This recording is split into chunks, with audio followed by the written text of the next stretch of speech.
我现在呢是位于北京不到10公里的这么一个地方啊，在这边发现一个特别大的别墅群，价格呢才100多万，真的是太划算了。Hello， 大家好，我是带您看好房的牧羊。我们现在已经到了这个地方啊，开车过来的。我身后的这个大别墅群呢是特别大的，里边的别墅差不多都是100多万的。今天呢，我就带着大家去看看这100多万的小别墅到底是一个什么样子的。像这种别墅呢，都是带着一个不大不小的小院子啊。我们现在通过这种小院就可以直接进到房间里边了。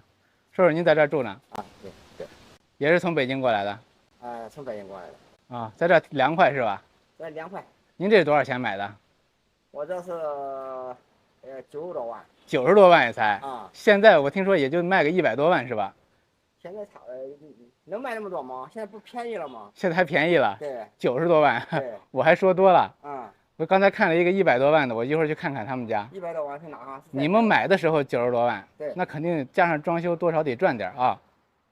装修啊。现在装修贵啊，加装修100多，140、150万了。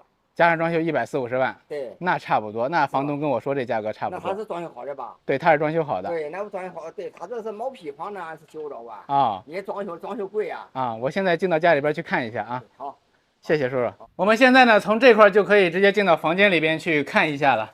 进来之后，我们可以看到这一块实际上是一个不大不小的这么一个餐厅的空间啊。它是在1层设置一个餐厅，但是2层的话是非常宽敞的。一会儿我带大家到2层去看一下。这个餐厅一直往里走呢，这块就是厨房的空间。1层的这个布局实际上就设置了一个厨房和餐厅的这么一个布局，这一块总体面积加起来还是非常够用的啊。现在呢，我们直接从这块直接上到2层去看一下，差不多主人更多的时间是在2层活动的。上到2层之后呢，我们直接就可以看到一个玄关，在这儿呢直接放了一个养鱼的鱼缸，这块呢是主人放的一个这么一个实木型的鱼缸啊。将来的话，像这种房子里边的整体构造都是直接打包带走的。上来之后，左侧这一块呢就是一个卧室，这是北向的一个次卧。次卧的空间大家可以看到啊，就已经跟刚才一进来的餐厅那个空间是一般大了，非常大，而且里边采光也是非常好。转过来之后，我们直接就可以看到了是一个2层的大客厅的空间。我刚才说了，更多的时间主人呢是在2层的这个地方，而且在南向这一块还带了一个特别大的这么一个露台。北向这一块呢是一个阳光房，将来喜欢养花的朋友呢，实际上是可以在这儿把它设计成一个养花的区域的啊，这个地方也是非常的大。以前这个房子本身这是一个露台，后来被这个房东给改成了这种阳光房了。我们转过来再来看一下这边客厅正对的这个地方呢，这儿有一个卫生间，这个卫生间里边是一个明卫啊，还带着一个窗户，里边可以放下洗手池、马桶，这边还有放下洗衣机，洗衣机的旁边这块呢还有一个淋浴区，所以这个功能分布的也是比较实用。从卫生间出来之后，我们看一下，穿过客厅来到旁边这一块呢，就是主人的这个大卧室，主卧室也俗称是啊，在主卧里边摆下了2张床，这个可见2张大双人床放在这个屋子里边都是绰绰有余的。而且在南向的这个地方呢，也是带了一个露台的啊，大家可以看一下，远处呢就可以看到这种山林环绕的这种感觉啊。像极了这种像在世外桃源生活的那种样子，前边的别墅大家也都可以看到，差不多下来的话也就是100多万的样子，而且距离北京的话差不多50多分钟也就到了市中心了，所以说这个地方我觉得还是挺不错的。好了，到这里呢就是今天的全部内容了。刚才在外边看小院的时候感觉不错，但是一进门的时候我发现下边非常小，我就没有信心看了。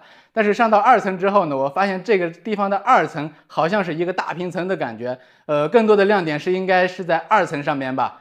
跟着牧羊看好房，我们下期节目再见。北京边上3年前花400多万买的一个联排别墅，前后带着花园。今天呢，我们来看看现在跌了有多少。如果价钱合适的情况下呢，今天我们一遍都把它给收走。Hello， 大家好，我是带您看好房的牧羊。刚才呢，跟这个房东业主商量了一下啊，200多万能给到我的情况下，我今天立马就给他签约。现在我们一块进这个房间里边去看一下。这个呢，就是现在我们要看的这个房子前边的大门。像这种高墙大院的别墅还是比较少见的。这种隐私性是非常好的。我们现在从这块就可以进到房间里面去，通过这个入户门呢，直接就到了这个家里边的花园位置了。花园里边的草长得可真是够放生的，不用撒肥料，长得就这么好。从这儿呢穿过来，直接就到了这个房间的入户门位置。进到这个入户门的这个地方呢，大家可以看一下，这块有这么一个中间的门廊廊格，我们可以看一下，在这块是可以设计成一个换鞋的区域，整个房子都已经装修好了，又能省下来一笔。我们来看一下，右手这边呢是厨房的空间，厨房这边设计的橱柜和这个抽油烟机和灶具都已经给做好了，完全以后住进来就可以直接使用啊。从这个厨房这边过来之后，往前一看就是客厅的空间。左边这边呢是卫生间，这块呢卫生间里面的东西也给做好了，而且还可以放一个洗衣机，里边呢是一个马桶和淋浴区的这么一个地方，我们可以看一下，马桶都包着呢，估计是怕冻。从卫生间这边出来之后呢，我们直接来到的这块呢就是餐厅的这么一个空间了啊。在这一块是可以放下一个很大的餐桌的，完全没有问题。餐厅的这个上方呢还是带着一个大挑空，我们可以看一下，直接就可以看到家里边的房顶。而且是一个有着采光窗透明的房顶啊，很少见。下来之后，我们正对着看的这边呢，就是客厅的空间。客厅这边呢，横向大概有个7米多的一个距离，将来把电视和沙发放在这儿是非常舒服的一个设计风格了。我们继续往南向这边来走，南向这块呢是有一个南花园的，南花园要比北花园大很多啊。而且在南花园这边也是一个高墙大院，院子里边的杂草长得也是不错，将来收割这些杂草，种点自己喜欢的蔬菜，那是非常不错的。回到房间，我们继续从这个楼梯这一块可以上到2层去看一下。2层一上来，楼梯正对的这块呢，就是刚才我们看的那个厨房挑空的这个餐厅挑空的这个空间，我们可以看一下，非常不错啊，在这个地方可以直接看到房顶，上边的话也可以看一些星星啊、下雨呀、哗哗的享受一下。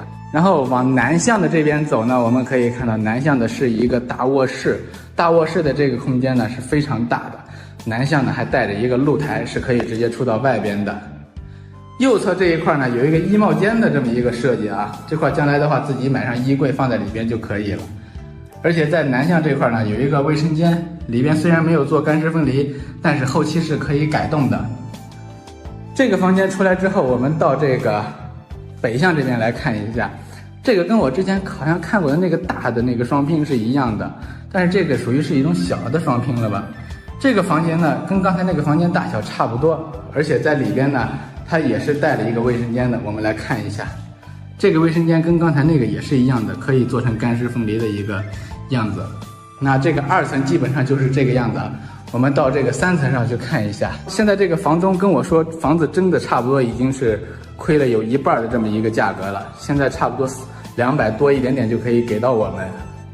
我们现在上到3层以后呢，来看一下3层的一个整体效果。在3层的南向这边呢，有一个露台，是可以直接出到外边的。夏天的话，可以放一个遮阳伞，然后站在这儿可以看远处的琼山，然后看星空，都是没有问题的。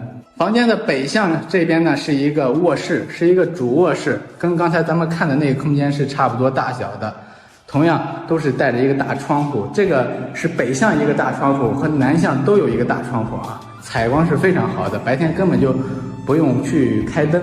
然后我们来这个地方看一下，这儿还有一个卫生间，卫生间里边做的是干湿分离，这个中间的隔断是给打好的，外边洗手池也都给弄好了，设计的不错。对了，给大家来看一下这块啊，这块将来你可以把它做成那种钢结构，然后上面可以上人的，整个露台的面积是完全可以再扩大一点的。好了，到这里呢就是今天的全部内容了。刚才在看这个别墅的时候呢，跟房东也沟通了一下，房东说原来的400多万，现在呢差不多也就是个200万左右的这么一个样子啊。如果说觉得可以的情况下，我们今天还是老样子，照常收房。好了，跟着牧羊看好房，我们下期节目再见。昨天有粉丝在群里跟我说，他新买了套别墅，还送了块菜地，关键是离北京不远，到这儿呢也就半个多小时，到底是啥情况呢？今天呢咱们就去看一看，要是好的话，咱们呢也可以弄他一个。我呢已经到达了这里，现在呢咱们一起去看看是个什么情况吧。重点是100万能买套别墅，这个呢的确是让人匪夷所思。然后呢还要再给块菜地，这不就是以后退休了想要的生活吗？难怪这个粉丝跟我在这儿显摆呢，像是自己捡到宝贝一样。刚才说呢还有菜地，咱们呢先去看一下。我去，这大块地，这也太大了吧！种上点青玉米，再种上点蔬菜，吃个啥的喝个啥都够了。那咱们现在再去看看他住的地方是个什么样子的。这可能呢才是我今天最关心的问题。眼前呢，这里看到的就是他住的地方，基本上是一个2层的房子，称得上是复式，也算得上是别墅，因为层高都比较正常。咱们现在进去看一下，看看这点银子能够得到一个啥效果。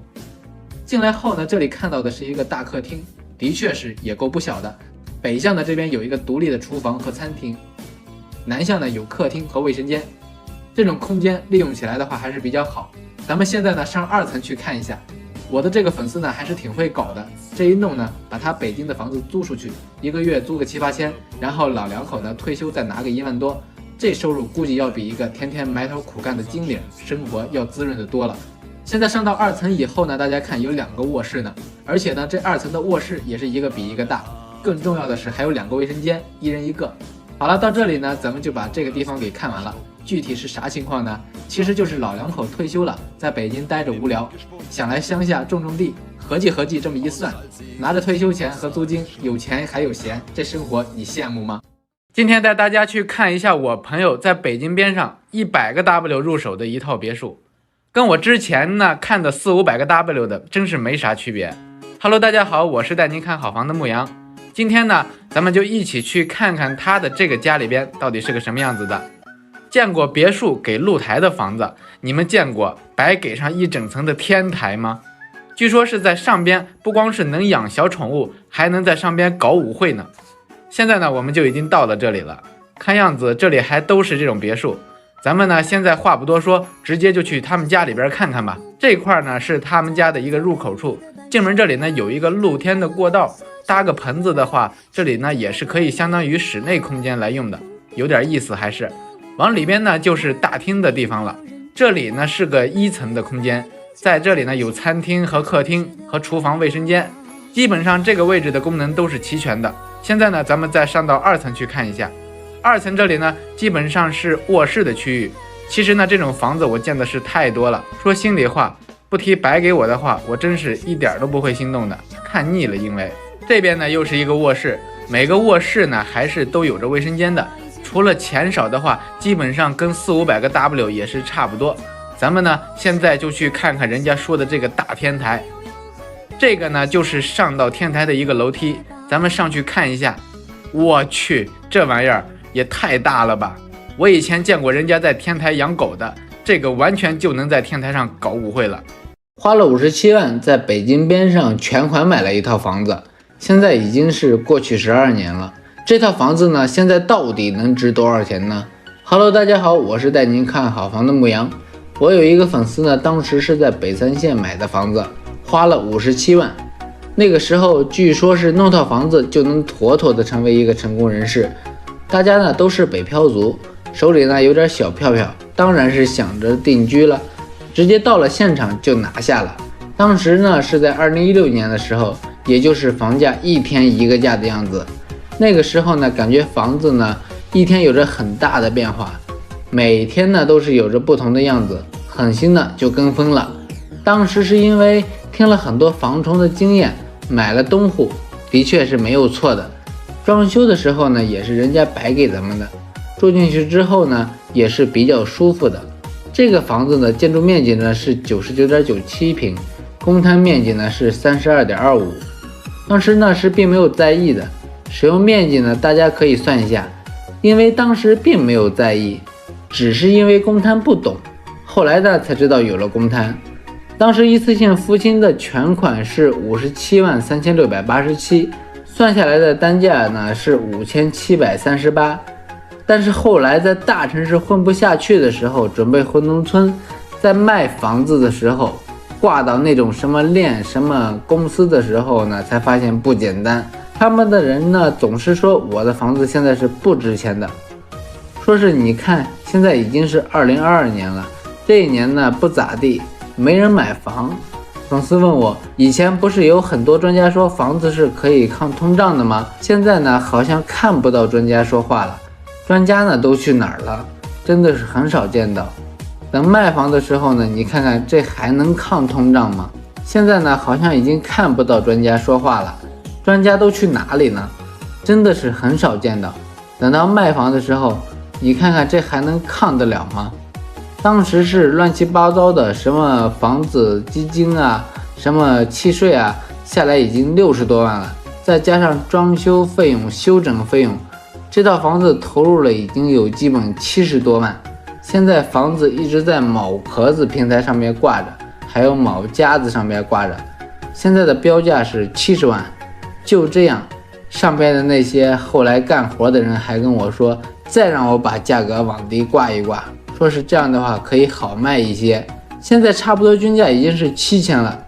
当时我的粉丝是心情特别难过的。后来我跟我的粉丝聊完天之后呢，我跟他说，现在这个时候啊，状态不是你着急卖房子的时候，咱们得顺其自然才对。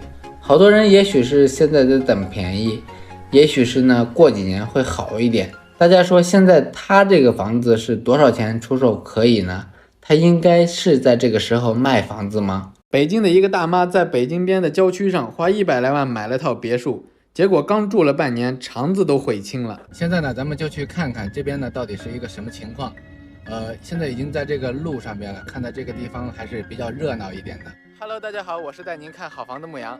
我呢现在已经到了这个地方了。我进来之后呢，一看到这块呢有一个大菜园子，因为好多人都喜欢种菜，我先来带大家看一下这个地方。看这儿这个小北家的这么一个菜园子，家家户户呢都在这里边有这么一块菜地，不仅能住上小别墅，还能种菜，这种生活其实挺好的。咱们刚才看完那个菜园子以后呢，现在去看一看这个李阿姨住的这个房子。据说是他们刚住进去半年之后呢，全家人肠子都悔青了。咱们来看看什么情况。看前面这个小区的保安多狂，在这锻炼呢，咔咔大晚上的保驾护航的。李阿姨这个呢住的是一个地上2层的，大家可以看一下啊。她这个不仅是有一块自己的菜地，完了之后呢还有这么一个小花园，自己家的门口还挺好。咱们进去看一下里边。这一下进来之后，大家可以看到，直接就是一个大厅。我觉得这个小房子就地上2层来说，我感觉还是挺好的。然后再往里边看一下这个卧室，这个卧室呢是设计成了一个化妆台、化妆间了。从这个房间出来之后，旁边就是厨房，反正够家里边人去做饭了。当时他买这个房子的时候跟我说的是花了有个100多个 W。这1层这一块呢还有一个卫生间，1层的卫生间是这样的。咱们去看看2层到底什么情况，让咱们的李阿姨全家人肠子悔青。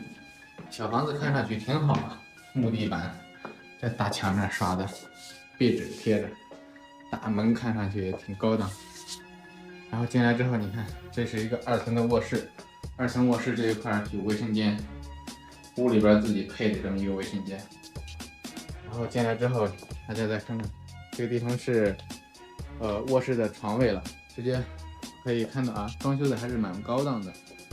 干嘛还肠子悔青？这不住的挺好的吗？2层放了2个卧室，咱们再来看看这边。这边是这样的一个卧室，也是放着一张大床，这大床也挺好，其实看上去跟样板间一样。你看这衣柜里边还放了自己的家的衣服。这灯弄的挺好的吧？这不是刚才已经把他这个房子给转了一下，上下2层，然后每个地方呢，每层都有卫生间，2层呢还有2个卫生间。这房子其实住起来还是挺舒服的，干嘛要全家人肠子悔青了呢？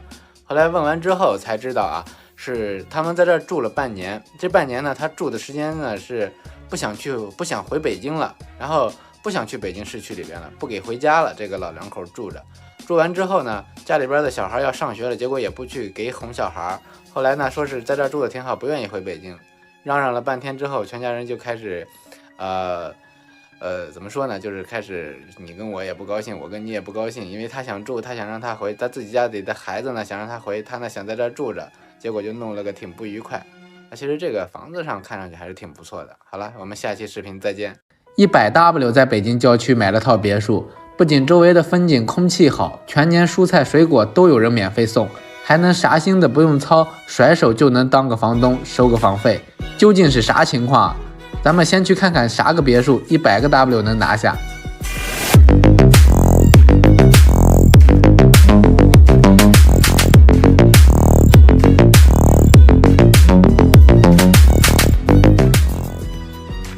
从这儿呢进去就是一个小院子，咱们再往里看看。这块呢进来是一个餐客大厅，基本上吃完饭转身就可以在旁边休息，联动起来的地方也是显得特别大。在1层的这边呢，还自带了一个长辈的房间，里面的空间呢也是有个12-3平这么个大小。啥情况啊？据说是住在这里，全年的蔬菜水果都有人免费送，而且呢，如果是这个房子不想住，当下就有人要回收，帮着给租出去。因为这里边呢有个大菜园子，每一年的夏天呢有蔬菜，冬天呢有大盆蔬菜。在1层的空间呢，基本是厕所、厨房、卧室、客厅都有。那咱们一起呢再去2层看一看。上来之后呢，在2层这块设计了2个卧室，先来看看南向的这边这个。空间呢倒是挺大，门口这块呢还有个卫生间。再出来之后呢，左边这块呢还有一个卧室，2个空间基本上是差不多大的。同样这边呢也是有一个卫生间的。好了，到这里呢就是全部的内容。100多万买个阳光郡的别墅，住起来也是挺舒服的嘛。北京近郊的房价跌得有多惨？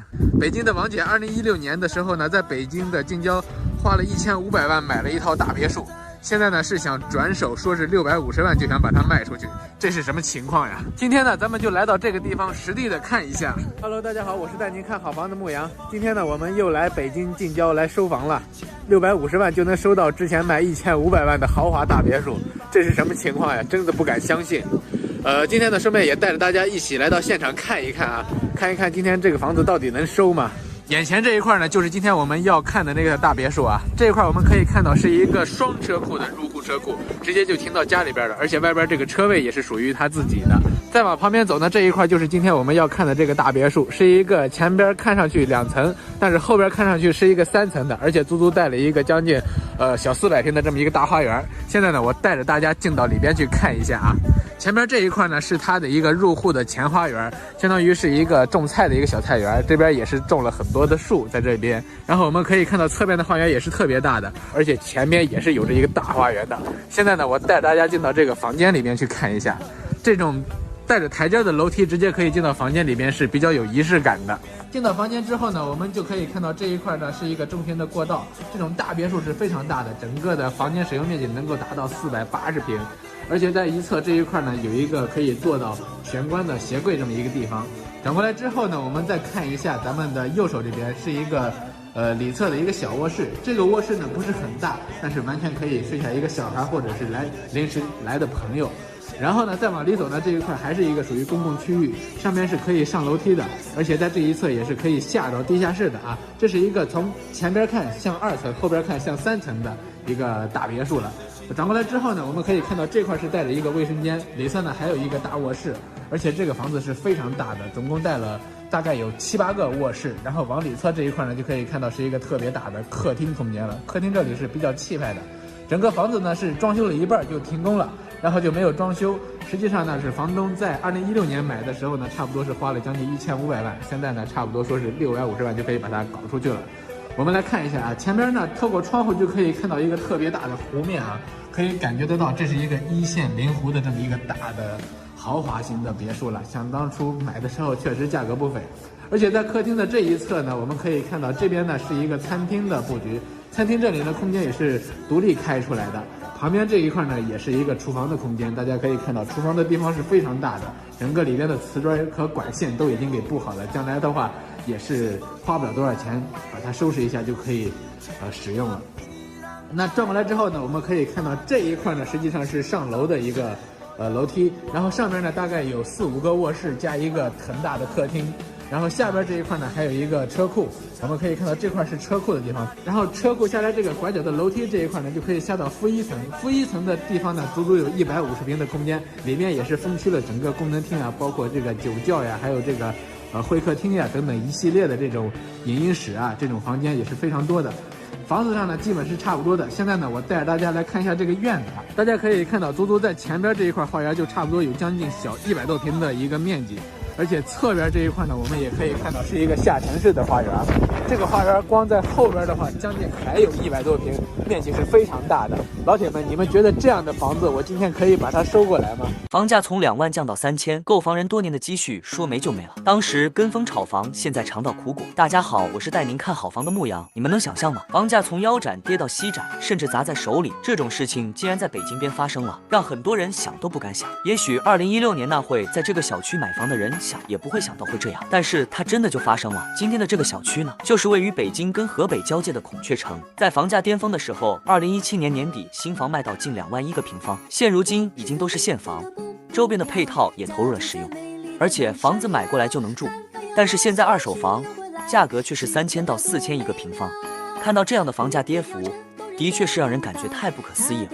如果屏幕前有孔雀城的业主，也只能默默地为你感到惋惜。这个小区呢，距离天安门大概有60公里，可以说地理位置上相当不错，去北京也别提多方便了。小区旁边1里的公交、城际地铁全都有，北京要是再胖一点点，都得把它占了。现在感觉当时能卖进2万1平也是很正常，毕竟位置好，房子再涨钱，就算买完隔2月就卖，也能赚上1笔。毕竟燕郊一些好的地段已经卖3万7、3万8一个平方，但是燕郊也是第一个挺不住的，房子直接下降50%，结果影响这边跟着也就没有人买了。即便是现在的3000多，也只有看的没有人买。在我看来，临近北京的房子就属燕郊还有发展，其他地方纯属是被炒房客炒起来的。毕竟燕郊还是被誉为睡城，年轻人上下班睡觉的刚需城市，而其他的地方大家可以去看，有一个算一个，入手即入坑，就算10万块钱买的也得扔，买上真没用。本来普通人辛苦赚的都是刚需的钱，非得误入歧途选择了投资。原本以为是升级了资产配置，但是万万没想到掉进了更大的一个坑，这下尝到苦果也是苦不堪言呐。话说回来，房产兴盛时期也是有人赚到钱的，我们谁也没办法能够控制住买来的房子上涨还是下跌，但是我们能选择的就是买到自己住的舒服的房子。但愿屏幕前的小伙伴都能有自己满意的房子，一定要考察好再下结论。欢迎大家在下方留言，我们一起学习探讨。好了，今天的内容就到这里，我们下期再见。点开我的里边看看，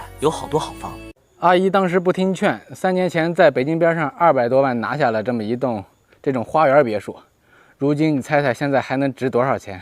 今天呢，我们来到北京边上的一个小镇吧，算是这块呢，基本上也都住的是北京老人。大家可以看这个绿化，也是做得非常好啊。这地方已经非常成熟了，因为家家户户在这儿住的老人比较多，都把老人放在这儿养老，主要是都是为了一个小院儿。我们来看一下啊，这个呢就是阿姨花了200多万买的一个别墅了，现在差不多阿姨说不想住了，让我今天过来看看，顺便呢我也带着我的粉丝们一块来看一下啊。阿姨今天把钥匙给我了，我拿着钥匙带着大家进到房间里面去看一下。这块呢是门口的一个车位啊，家里边都有自己的车位，而且回家的也是比较有隐私的，自己家独立入户，对谁家都不干扰。然后旁边呢也有这种花园，可以让你种点东西。这块呢属于它的一个进入房间的地方。我刚才进去看了一下，3道门呢，这是防谁呢？进来之后我们可以看到这一块是属于换鞋区域，属于1道门，我们进来了。2道门再往前走，这块设计的是一个挂衣服的区域，我们看看这隐私性，谁敢挑战？来，再往前走，直接进来就是一个餐客大厅，我们可以看到别墅的感觉嘛，比较敞亮，对吧？餐厅这一块地方也是比较大啊。餐厅的旁边这一块呢是，哇，厨房都装修好了。阿姨当时装修估计也花了大几十万的，应该是。看看这种装修，将来谁要是拿上这个房子，拿着钥匙回家扫扫地就能住。往前走这一块呢，它是一个客厅了。我们可以看到，客厅的横向面宽比较宽啊，在客厅的那个位置多出来一块，我们可以看到啊，它比较宽敞。来看一下电视、家具，全都是实木的，而且这边呢有一个门是可以直接通往后院的。当时阿姨给我钥匙的时候没给我这个门钥匙，所以我带大家从这个窗户这儿看看来。大家看一下啊，小院里边收拾的多好，都给打造了，找了园林设计也给设计了一下，还做了一个凉亭，将来你外边就可以品品茶呀什么的，可以跟屋里连通起来的。我们来看一下啊，这块呢是上楼的一个楼梯位置啊，从这块就直接可以上到2层和3层。阿姨在这块弄了个花开富贵的大屏风，挡住后边的杂物，你把它封起来多好。然后这边呢是一个卫生间，是1层来使用的啊。我们现在上2层上去看一下。别墅嘛，阿姨年轻，腿脚也利索，所以说他没有设置1层的长辈房。2层上来之后呢，这块是楼梯上来的一个空间，属于是公共区域。我们来看一下啊，这个公共区域也是比较具有隐私性的，而且转过来的右手这边呢有一个小的露台，以前的是户外的，阿姨花了点银子把它搭成了一个室内的，将来可以放些东西。这个公共区域哇，占了公摊不小啊。公共区域的右侧这一块，第一个房间呢是这种儿童房，也算是老人房吧，它没有打造儿童不儿童，它就是为了自己住啊。大家可以看一下，家具都是比较贴合它这种年龄的。然后转过来之后呢，这一块呢还有一个房间，这个房间属于是客房，一般阿姨就睡在这个房间，因为她不带去爬3层啊，所以她就睡在这个房间里边了。然后转过来之后，旁边这一块呢是一个卫生间，哇，卫生间真的特别大呀，里边干湿分离给做着，拉帘式的洗浴间。我们来看一下啊，这一块呢是直接上到3层了就可以。现在呢，我带着大家一块到3层去体验一下。阿姨当时不听劝，一下子赔了大几十万。哇，这房子还有4层呢，好家伙！来先看一下这个3层吧。我这3层这块又是一个公共区域啊，阿姨喜欢挂国画，来看看这种牡丹花。然后上来之后呢，我们来看一下，这块是一个露台，是可以出去的，但是我没有钥匙，这个比较大啊，看不到头。然后前边是邻居家里边，差不多都是这种房子，一通到顶4层，真撅得慌呀。往上走一走，来看看这边，哇，这又是一个卧室。这个卧室里边呢，大家可以看到比较大啊。在这个卧室里边，哇，套间这块是衣帽间，大家可以看到啊，达到衣帽间没问题。再往里走呢，又是卫生间。这么大个房子，老两口能住过来吗？这得多找几个人一块住啊，大姨子大姑姐都搬过来。来，这个房间里面还有一个露台呢，我去，哇，这个房间当时的是露台，现在把它给打造成了一个，我也出不去现在啊，打造成了一个书房，我们可以看到啊，里边也可以写写字什么的，打造成一个杂物间了。那这个房子看完之后呢，我们现在带着大家去4层上看一下啊，没想到这个房子还有一个4层。哇，上来之后这块是一个阁楼空间了啊，有点意思啊。上来之后都是木地板，我们可以看到铺的木地板，当时阿姨估计也是花了不少的代价呢。你看这个打造的储物间什么的，放点什么东西在这个上面可以做健身的啊，没问题。没有地下，咱就用地上，用顶层。看健身房打造一个，对吧？好了，到这里呢就是今天的全部内容了。整个都把它看了一下。如今呢，这个房子确实是没有之前刚买的时候那么贵了啊，现在差不多也就是个280万左右的样子。阿姨说亏个大几十万，也就是这么着了。好了，跟着牧羊看好房，我们下期内容再见。